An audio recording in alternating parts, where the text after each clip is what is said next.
All right. I'm going to begin, Alexandra, by asking, you've described the dwarfs elsewhere as Weird Dwarf ABBA tribute act. And I was wondering, is that what sold it to you when you read the screenplay? Yeah, I could just see that maybe we could have an ABBA sort of spin-off and maybe do, it could get really weird, like in Waterloo and stuff, but no. We are a funny group of people, a group of dwarves, and we could maybe resemble ABBA at times. Because they let you keep your Welsh accent too. Was that a deal breaker for you? Yeah, I only work in my Welsh accent. I can't not work in my Welsh accent. I just felt that with this character, she needed to be sweet and loving and caring and very kind. I thought, what better way to show that than to have a really strong Welsh accent? Oh, there's a good Welsh presence in this with you and Rob. Yes, representing. And you obviously shot some in Wales. What was that like? It must have been quite nice. And were you able to kind of go home and see your parents, or did you bring them onto set? Yes. Well, my parents, it's quite tricky because they want to visit every set, and they do. So with this one, it was like my auntie, my sister, they all wanted to come and meet Chris, obviously.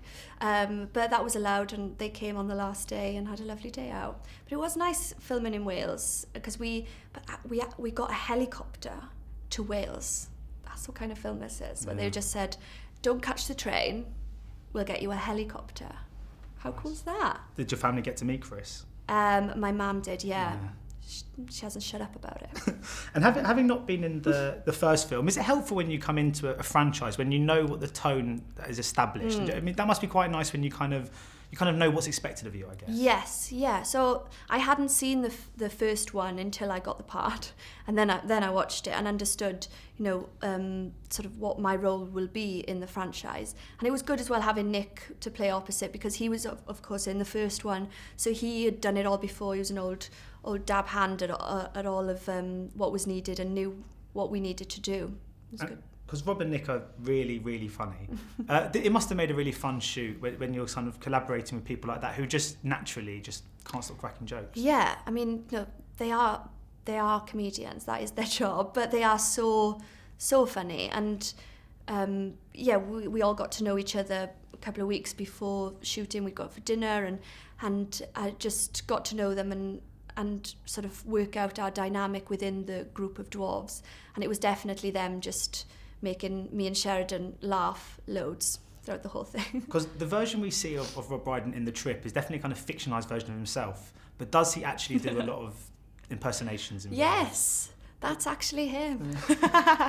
He does loads of impressions, and he's just, he loves making people laugh. And, if you're on set with him, he'd make the crew laugh, and he's...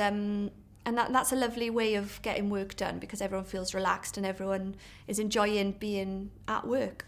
Is that what actors take away from these experiences? Because I think so much is put on the kind of critical response, and the box office. But for you guys, is it really just about the memories that you gather from actually making the film itself? Yeah. Well, for me personally, it isn't about, the box office numbers and any of that. That's somebody else's job. My job is to turn up and be good at my job and, try to fulfill someone else's imagination of this character on the day and throughout the whole shoot. And for me, the memories of this film were, summertime, all us four getting to know each other, laughing a lot, and just having a lovely time throughout the whole shoot. My favourite scene was probably the one with the dwarfs of throwing kind of insults at each other. And that must have been quite fun to shoot, and I got the impression that it was improvised. Was that the case? Well, that's good.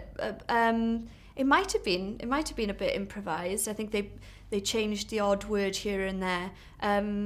But yeah, so the first scene, the first take we'd always do is by the book and what was on the script, what we'd learnt, and then the director would say, okay, forget all that and let's try another version of things. And mainly it was the other version that they've kept in the film. And you move seamlessly between sort of TV and film. I was just wondering, is there any...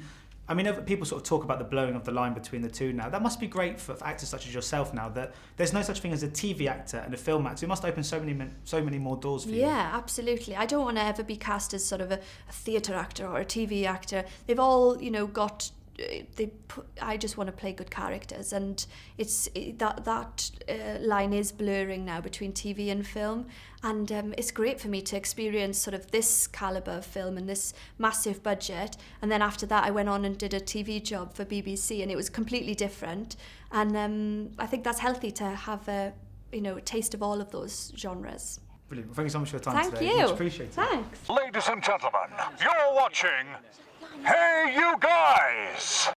Hey You Guys, huh? Hey, you guys. Is that from the Goonies? It is indeed, yeah. Nice. Hey!